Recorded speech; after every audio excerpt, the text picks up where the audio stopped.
What's up, y'all? Andre, Big CEO Reed, back with another Garage Bible Talks, the YBM version. Y'all, let's get right into it. Real word, real life, for all ears that can hear, from a mouth of a young black man, y'all. Today, I read Mark 11, and I ain't gonna lie, it's a lot that go on in Mark 11. This whole chapter is really about Jesus, what's called like his Holy Week. This is pretty much his final week of his life, before he starts to pass over, and he already know about it. Throughout this chapter, throughout Mark, he's already told his disciples at least 3 times, like, what's gonna happen, and pretty much he's predicting his death. You know what I'm saying? In Mark 11, it was a lot of stuff that was going on. The biggest thing for me that I took away from this chapter, though, was I want to say right in the beginning, but it was the cursing of the fig tree. I thought that was very, very deep. Just because at first I honestly had no idea. I didn't get it at first. Like, this is a parable that was really hard for me to unfold, and it's really, I'm not gonna say it was hard because it wasn't hard, but it just didn't. I didn't get it at first. But pretty much what the story is about is Jesus was hungry. He decided to look around. He saw what's called a fig tree, and he went up to the fig tree to get some fruit off the fig tree to eat. And there was no fruit on the fig tree. It was just leaves on there. And he was like, all right, man, like, there's no fruit on here. This is a fig tree.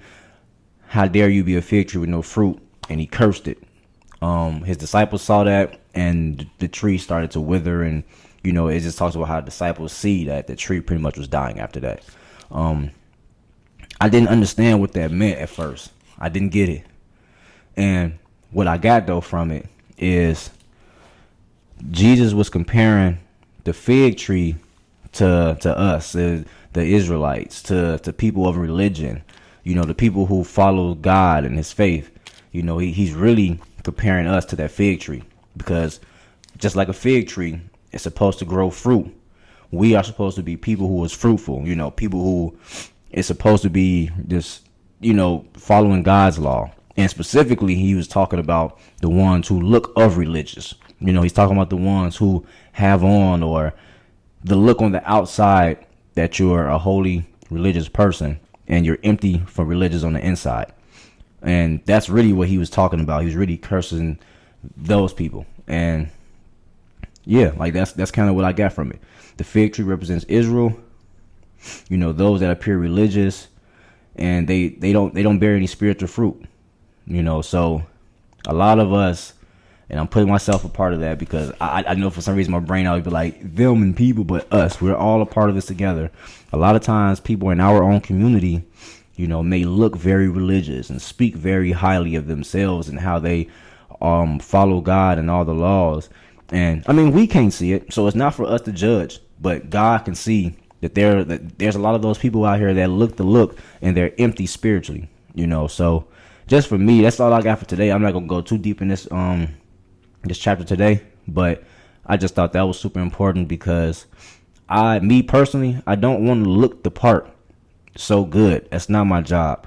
I don't want to be that fig tree that Jesus curses. I don't want to have all the bedazzles and look very religious and look so highly and be empty on the inside. So me personally, I'm really trying to build myself up internally and spiritually, because that's what really matters. So I just thought that was super dope. And we going with that. Also, just what I was saying, just to end this too, though, saying how this is Jesus' Holy Week.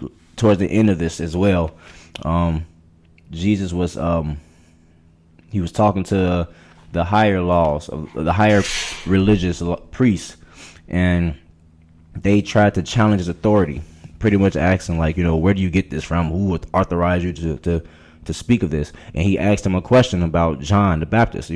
Where did John the Baptist get this stuff from? Did he get this from God, or did he get this from man? And it stunned them, and it stopped them in their tracks. And that is when they decided to plan and plot on killing Jesus, because he put him on. He exploited them in front of their people. So now, and what they said was they don't know. They say, I don't know, because if he was to say, it was by God, then how could you say Jesus isn't authorized by God?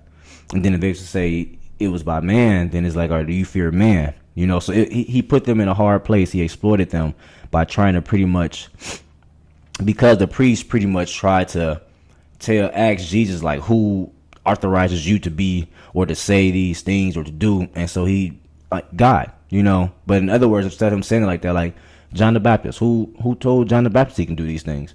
You know, if you guys believe it's God, like we should, then, and if you guys believe it's man, then say it out loud, and the people will turn on you. And so he pretty much exploited them, and that was kind of like that turning stone as to they're going to plot to get Jesus out of here, which he already knew. He already said it 3-4 times already throughout this chapter alone.